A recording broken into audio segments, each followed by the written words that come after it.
ओम शान्ति। प्यारे बाबाको आजको महावाणी रहेको छ 2080 असार 16 गते शनिबार, तदनुसार 1 जुलाई 2023। बाबाले आज सारमा हामी बच्चाहरूलाई बताउनु भएको छ, मिठे बच्चे, तिमीले आफ्नै तन मन धनद्वारा विश्वलाई पावन बनाउने सेवा गर्नु छ। यस विश्वलाई माया रावणबाट मुक्त गर्नु छ। बाबा बताउँदै हुनुहुन्छ, हामी बच्चाहरूले हाम्रो आफ्नै तन मन र धनद्वारा यो विश्वलाई पवित्र पावन बनाउने सेवा गर्नु छ र विश्वलाई माया रावणबाट, रावणको कब्जाबाट मुक्त गर्नु छ। प्रश्न आज, जुन बच्चाले देही अभिमानी रहने पुरुषार्थ गर्छ ऊ कुन चिन्ताबाट मुक्त हुन्छ? जुन बच्चाले देही अभिमानी रहने पुरुषार्थ गर्छ ऊ कुन चिन्ताबाट मुक्त हुन्छ?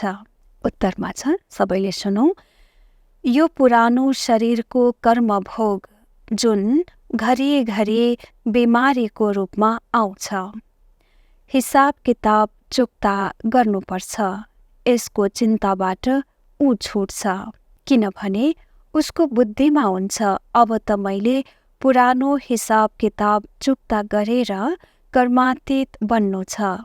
त्यसपछि आधा कल्पको लागि कुनै पनि प्रकारको रोग हाम्रो पासमा आउन सक्दैन। बाबाले यस्तो फर्स्ट क्लास प्राकृतिक उपचार गर्नुहुन्छ जसबाट बिमारीको नाम निशानै रहँदैन। देही अभिमानी रहने पुरुषार्थ जुन बच्चाले गर्छ उसलाई कुन चाहिँ चिन्ता हुँदैन त? बाबाले बताउनु भएको छ, यो चिन्ता कि बारम्बार शरीरमा कर्मभोग छ, बिमारीको रूपमा आउँछ, तलमाथि भइरहन्छ शरीर र यो हिसाब किताब चुक्ता गर्नुपर्छ भन्ने चिन्ता, यो चिन्ताबाट मुक्त हुन्छ। किनकि उसको बुद्धिमा हुन्छ, अब मैले त पुरानो हिसाब किताबलाई चुक्ता गरेर कर्मातीत बन्नु छ। त्यसपछि यति सकिसकेपछि आधा कल्पसम्म कुनै प्रकारको रोगले मलाई छुन सक्दैन, किनकि बाबा यस्तो ट्रिटमेन्ट, यस्तो फर्स्ट क्लास उपचार हामीलाई गर्दै हुनुहुन्छ जसबाट बिमारीको कुनै नाम निशान हामीमा रहँदैन। गीत छ आज, तुम ही हो माता, तुम ही पिता हो। ओम शान्ति। प्यारा बच्चाहरूले गीत सुन्यौ। बच्चाहरूले जानेका छौ हामी पतित पावन माता पिताका सम्मुख बसेका छौँ। पतित विश्वलाई पावन बनाउनको लागि श्रीमतमा चलिरहेका छौँ, किनभने तिमी बच्चाहरू छौ आफ्ना परमपिता परमात्माको सेवामा। बाबा पनि यसै सेवामा हुनुहुन्छ। यो त बच्चाहरूलाई थाहा भएको छ, वास्तवमा विश्व पावन थियो, अहिले पतित बनेको छ। पावन दुनियाँ भएको 5000 वर्ष भयो। दुनियाँले यी कुरालाई केही पनि जान्दैन। अहिले तिमी बच्चाहरूले बाबाको श्रीमतमा चलेर तन मन धनबाट विश्वको सेवा गर्छौ। विश्वलाई माया रावणको जन्जिरबाट छुटाएर राम राज्य स्थापना गरिरहेका छौ। यो त तिमीले कसैलाई पनि सम्झाउन सक्छौ। हामी पतित विश्वलाई पावन बनाउन आएका हौँ, त्यसैले अवश्य पावन बन्नुपर्छ। पवित्रतामा नै झगडा हुन्छ, कुनै न कुनै कष्ट हुन्छ। उनीहरूको हो हिंसक लडाईँ, तिम्रो लडाईँ हो रावण रूपी 5 विकारसँग। तिमीलाई यो पनि थाहा भएको छ, कल्प कल्प हामी श्रीमतमा चलेका थियौँ। यति बेला सारा दुनियाँ रावणको मतमा चलिरहेको छ। श्रीमतबाट तिमी दैवी मतवाला देवता बन्छौ। अहिले तिमी ब्राह्मण वर्णका हौ, तिमीले सारा दुनियाँलाई पतितबाट पावन बनाउँछौ। बेहदका बाबा आउनुहुन्छ बच्चाहरूको पासमा।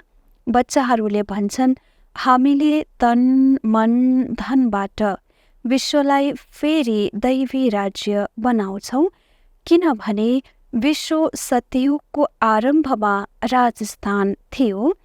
हामीले आफ्नो दैवी राज्य स्थापना गरिरहेका छौँ। जसरी काङ्ग्रेसले मिलेर मद्दत गरेका थिए नि, बापु गान्धीजीले तन मन धनबाट सेवा गरे। जेलमा गएका थिए, त्यसैले तनबाट सेवा भयो नि, मन पनि त्यसैमा लागेको थियो। अहिले तिमीले जानेका छौ, बाबाले माया रावणबाट मुक्त गर्नुहुन्छ।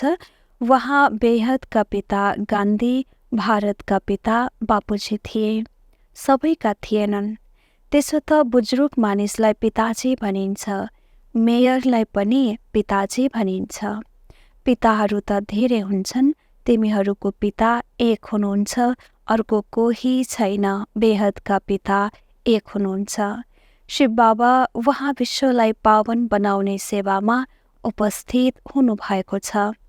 अवश्य पनि कुनै शरीरमा आउनुभएको हुनुपर्छ, साथमा सहयोगी पनि हुनुपर्छ। एक्लै त हुनुहुन्न होला। तिमी शिव शक्ति सेना हौ। तिमीलाई सम्झाउन धेरै सजिलो छ। काङ्ग्रेसहरूले पनि कति धेरै सहन गरेका थिए।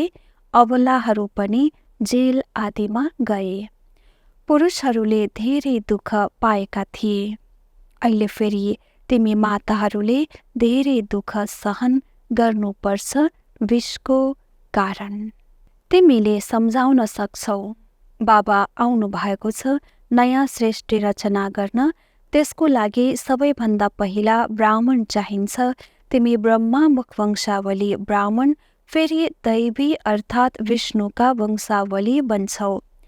यो कुरा बुद्धिमा हुनुपर्छ। अवश्य पनि हामी बाबाका लागि सहयोगी हौँ। श्रीमतमा त हजारौँ लाखौँलाई चल्नु छ। बापुको पनि ठुलो सेना थियो। त्यसमा पनि कोही धेरै प्रसिद्ध थिए, कोही कस्ता थिए। ती बापुले अङ्ग्रेजहरू फिरङ्गीबाट छुटाए। अहिले तिमी बच्चाहरूलाई रावण दुश्मनबाट छुटाउनको लागि श्रीमत दिइरहनु भएको छ। जसरी उनीहरूले भन्छन्, हामीले स्वराज्य स्थापना गर्छौँ। तिम्रो बुद्धिमा छ, हामीले श्रीमत अनुसार दैवी स्वराज्य स्थापना गरिरहेका छौँ। कदम कदममा श्रीमत लिनुपर्छ। श्रीमतबाट श्रेष्ठ बनिन्छ। हरेकले कर्मबन्धन, हरेकको कर्मबन्धन आफ्नो हुन्छ। कर्मातीत अवस्था प्राप्त गर्नको लागि अन्त्यसम्म पुरुषार्थ गर्नुपर्छ। कर्मातीत अवस्था अहिले भइसकेको छैन, अझै धेरै पुरुषार्थ गर्नु छ। कर्मातीत अवस्था त्यो हो जसमा शरीरलाई पनि कुनै दुःख नहोस्। पुरानो शरीरलाई त अन्तसम्म दुःख हुनु नै छ यस्तो होइन। सबै सम्पूर्ण भइसकेका छन्। कर्मभोग चुक्ता गर्नु छ। कर्मातीत अवस्था नहुँदासम्म, बाबा बताउनुहुन्छ, कर्मातीत अवस्था नहुँदासम्म मायाको तुफान, कर्मको हिसाब किताब भोग्नु परिरहन्छ। त्यसको चिन्ता गर्नु हुँदैन। बाबालाई याद गर्नु छ। बाबा भन्नुहुन्छ, देही अभिमानी भव। यी शब्द अहिलेकै हुन् जुन पछि गएर गायन गरिन्छ। मनुष्यले त जान्दैनन् यसको अर्थ के हो। अहिले तिमीले जानेका छौ। आत्म अभिमानबाट हामीले एकान्तमा रहेर बाबालाई याद गर्न सक्छौँ। अब आत्म अभिमानी बन्नु छ, पुरुषार्थ गर्नु छ। म आत्मा हुँ, बाबालाई याद गर्नु छ। सर्वव्यापी भनेपछि हामीले कसलाई याद गर्ने? बाबाले सम्झाउनु भएको छ, शान्तिको लागि कहीँ पनि जानु छैन। कर्म त गर्नु नै छ। अशरीरी भएर रहनु छ। म आत्मा हुँ, यी अङ्गहरू हुन्। आत्माको त स्वधर्म नै हो शान्त। हामीले बाजा बजाउँदैनौँ। ती सन्यासी आदिले त हठयोग गर्छन्, प्राणायाम गर्छन्, फेरि अभ्यास गर्छन्, खाल्डोमा गएर अनेक प्रयत्न गर्छन्। यहाँ हठयोगको कुनै कुरा छैन, मात्र ज्ञानलाई बुझ्नु छ। परमपिता परमात्माको ज्ञानलाई कसैले पनि जान्दैनन् वा भनिदिन्छन् परमपिता त सर्वव्यापी हुनुहुन्छ। यसैलाई नै भनिन्छ मिथ्या ज्ञान। तिमीले अहिले पितालाई चिनेका छौ, सबैका पिता एक हुनुहुन्छ। उहाँ नै आएर सृष्टिलाई पतितबाट पावन बनाउनुहुन्छ। तिमी बाबाको साथ सहयोगी छौ। पतितबाट पावन बनेर फेरि पावन दुनियाँमा जान्छौ। त्यहाँ पावन दैवी राज्य चल्छ। पावन दुनियाँको लागि तिमीले राजयोग सिकिरहेका छौ। फेरि शिक्षक बनेर तिमीलाई सृष्टि चक्रको ज्ञान दिनुहुन्छ, जसबाट तिमी स्वदर्शन चक्रधारी बनेर चक्रवर्ती राजा रानी बन्छौ। गृहस्थ व्यवहारमा रहेर पनि यस्तो अवस्था बनाउनुपर्छ। तिमीले कति धेरै सहन गर्नुपर्छ। मार खान्छन्। यस यज्ञमा असुरहरूबाट कति धेरै विघ्न पर्छ। अबलाहरूमाथि अत्याचार हुन्छ विकारको कारण। काङ्ग्रेसहरू तु जेलमा जान्थे भने तिमीहरू फेरि कंस जरासन्धका जेलमा पर्छौ। थोरै सहन गर्नुपर्छ। पावन बन्नेहरूमा अत्यधिक तिमीहरू नै छौ। हो, कुनै कमजोर पुरुषहरू छन् भने फेरि स्त्रीको कारण सहन गर्नुपर्छ। नत्र नियम छ 60 वर्षपछि वानप्रस्थ अवस्थालाई धारण गर्ने। त्यसपछि तिमीले सम्हाल भनी गृहस्थलाई छोडेर बच्चाहरूलाई चाबी दिन्छन्। सपुत बच्चाहरूले राम्रोसँग सम्हाल्छन्। पिताले सेवा गरेर ठुलो बनाएपछि बच्चाहरूको कर्तव्य हो सम्हाल गर्नु। भन्छन् हजुरले सत्सङ्ग आदि गर्नुहोस्, हामीले सम्हाल्छौँ। आजकल बच्चाहरू पनि दुश्मन बन्छन्। तिमी बच्चाहरूको युद्ध छ। माया रावणको साथ उनीहरूले अङ्ग्रेजहरूबाट मुक्त गरे गान्धीको मतबाट। हामी शिव बाबाको मतबाट मुक्त गर्छौँ विश्वलाई रावणको कब्जाबाट। तिमीमाथि माया रावणले 2500 वर्ष राज्य गरो।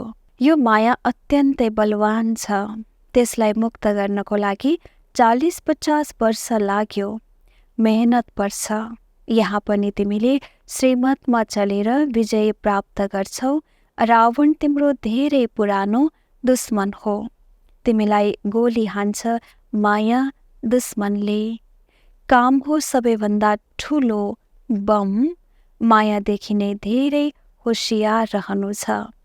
बाबा भन्नुहुन्छ जति तिमीले याद गर्छौ त्यति खुसीको पारा चढ्नेछ। तिमीलाई थाहा छ हामी ईश्वरका सन्तान बनेका छौँ। श्रीमतबाट सो राज्य स्थापना गर्छौँ 21 जन्मको लागि। काङ्ग्रेसीहरूले स्वराज्य लिए अल्पकालको लागि। त्यो कुनै स्वराज्य होइन, अझै सङ्कट हो। तर यो तिमीलाई थाहा छ मृग तृष्णा समान राज्य प्राप्त भएको छ। काङ्ग्रेस कसरी बने यो कुरा कुनै गीता भगवतमा छैन। अहिले तिमीले बुझेका छौ उनीहरूलाई त केही पनि मिलेन। बन्न त येपी आदि बने, त्यो पनि अल्पकाल क्षणभङ्गुरको लागि। अहिले त सबै दुखी छन्। हामीले स्वर्गको स्थापना गरिरहेका छौँ। ड्रामामा विजय त तिम्रो नै लेखिएको छ। तिमीले राजयोग सिकिरहेका छौ, जानेका छौ हामी सूर्यवंशी बन्नेछौँ। बाबा सोध्नुहुन्छ तिमीले सूर्यवंशी बन्नको लागि पुरुषार्थ गर्छौ वा चन्द्रवंशी बन्नको लागि? बाबा सोध्नुहुन्छ तिमीहरू पुरुषार्थ गर्दैछौ सूर्यवंशी त्रेतायुगमा जानको लागि, सूर्यवंशी सत्ययुगमा जानको लागि या चन्द्रवंशी त्रेतायुगमा जानको लागि? भन्छन् हामी सूर्यवंशी बन्नको लागि पुरुषार्थ गर्छौँ। मम्मा बाबा भन्नेहरू त अवश्य पनि सूर्यवंशी नै बन्छन्। त्यसैलाई भनिन्छ फलो फादर मदर। माता पिता हुनुहुन्छ नि उहाँहरू सूर्यवंशी महाराजा महारानी बन्नुहुन्छ।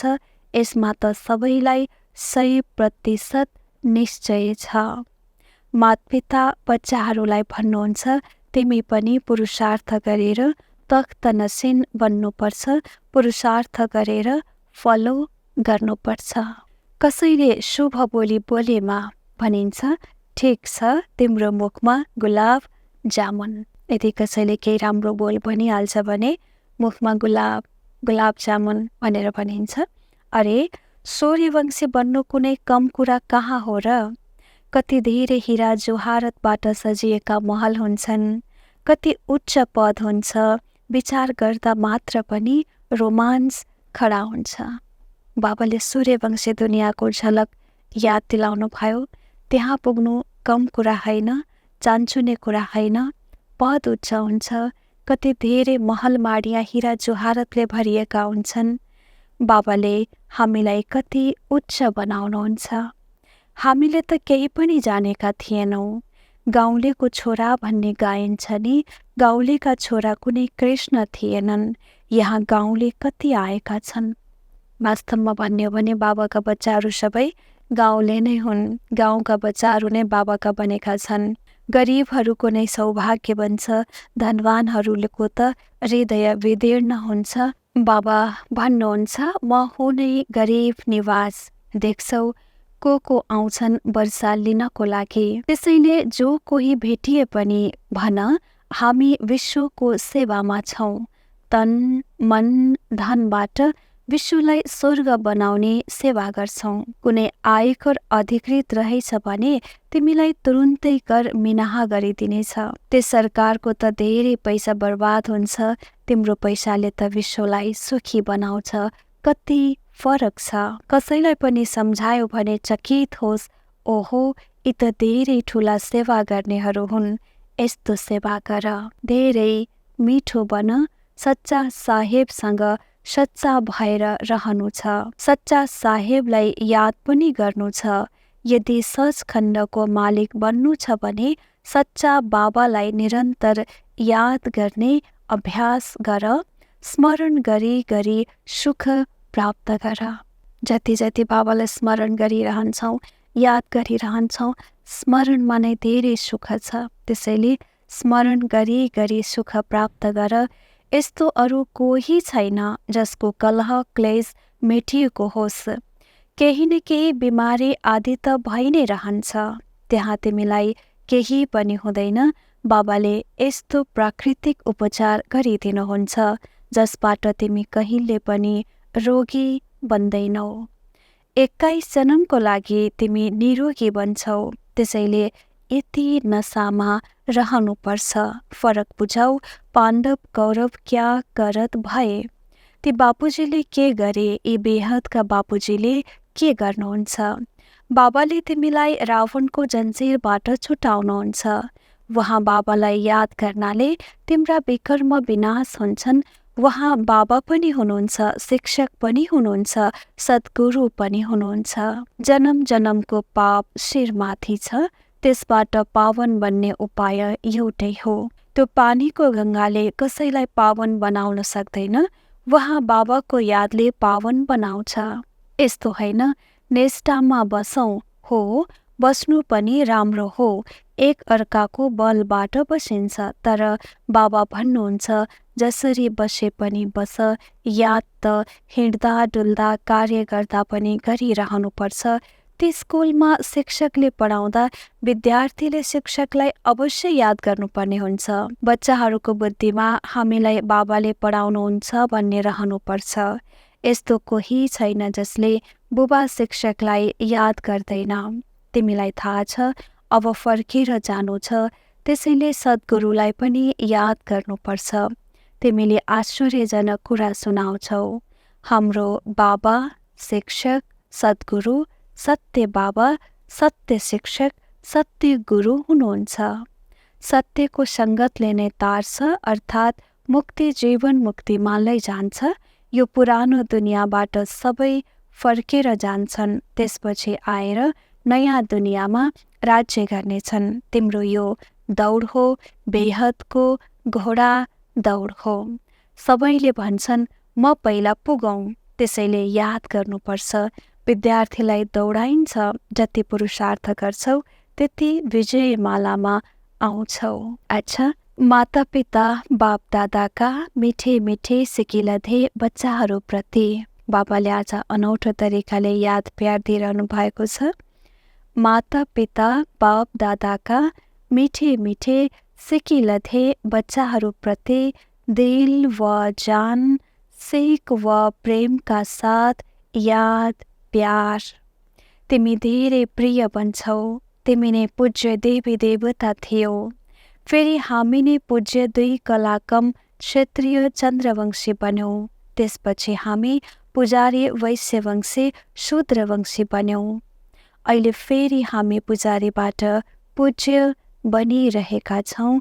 श्रीमत अनुसार यो चक्र बुद्धिमा घुमाउनु छ। बाबाले सुदर्शन चक्र हाम्रो बुद्धिमा घुमाइदिनु भयो। हामी नै सूर्यवंशी थियौँ, 2 कलाकम भयो, चन्द्रवंशी क्षेत्रीयमा आयौँ। त्यसपछि पुजारीमा बन्यौँ, पुजारी बन्यौँ। अहिले फेरि पुजारीबाट पूज्य बनिरहेका छौँ। श्रीमत अनुसार यो चक्र हो। यो चक्रलाई बुद्धिमा घुमाइरहनुपर्छ। रुहानी बाबाको रुहानी बच्चाहरूलाई नमस्ते। हामी रुहानी बच्चाहरूको रुहानी बाप दादालाई गुड मर्निङ, नमस्ते बाबा, नमस्ते। हामी सबैको प्यारे बाबालाई नमस्ते। धारणाको लागि मुख्य सार नम्बर 1 मा रहेको छ। विश्वलाई सुखी बनाउनको लागि आफ्नो तन मन धन सब सफल गर्नु छ। धेरै मिठो बनेर सेवा गर्नु छ। सचखण्ड स्थापना गर्नको लागि सच्चा बन्नु छ। 2 नम्बर, विजयमालामा आउनको लागि यादको रेस गर्नु छ। हिँड्दा डुल्दा कार्य गर्दा बाबा शिक्षक सद्गुरुलाई याद गर्नु छ। बाबाको आजको वरदान रहेको छ। त्याग र तपस्याको सहयोगबाट सेवामा सफलता प्राप्त गर्ने निरन्तर तपस्वी मुहूर्त भव।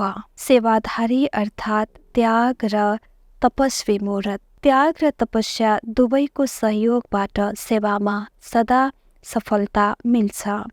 तपस्या हो नै एक बाबा, अर्को कोही छैन। निरन्तर यही तपस्या गरिरह्यौ भने तिम्रो सेवा स्थान तपस्या कुण्ड बन्छ। यस्तो तपस्या कुण्ड बनायो भने पुतली अर्थात् परवाना आफै आउँछन्। मनसा सेवाबाट शक्तिशाली आत्माहरू प्रत्यक्ष हुन्छन्। अब मनसाद्वारा धर्नेलाई परिवर्तन गर। यो नै हो वृद्धि गर्नेको विधि। जति बाढीबाट गर्छौँ, कर्मबाट गर्छौँ, त्योभन्दा धेरै सेवा हामी मनसाबाट गर्न सक्छौँ। जति मनसा वृद्धि बलियो हुन्छ त्यति नै शक्तिशाली आत्माहरू निस्कँदै जानेछन्। यो नै वास्तवमा सेवा वृद्धिको आधार हो। स्लोगन छ, नम्रता र धैर्यताको शक्तिद्वारा क्रोधाग्निलाई शान्त बनाइदेऊ। बाबा बताउनुहुन्छ, नम्रता र धैर्यताको शक्तिद्वारा क्रोधको अग्निलाई शान्त बनाइदेऊ। जब क्रोधको ज्वाला जल्न थाल्छ तब हामीमा चाहिन्छ नम्रताको जल, धैर्यताको जल। यी दुवै शक्तिले क्रोधको अग्निलाई शान्त बनाउँछ र बाबा भन्नुहुन्छ बनाइदेऊ। त्यो कार्य हो हामी बच्चाहरूको। अच्छा, ओम शान्ति।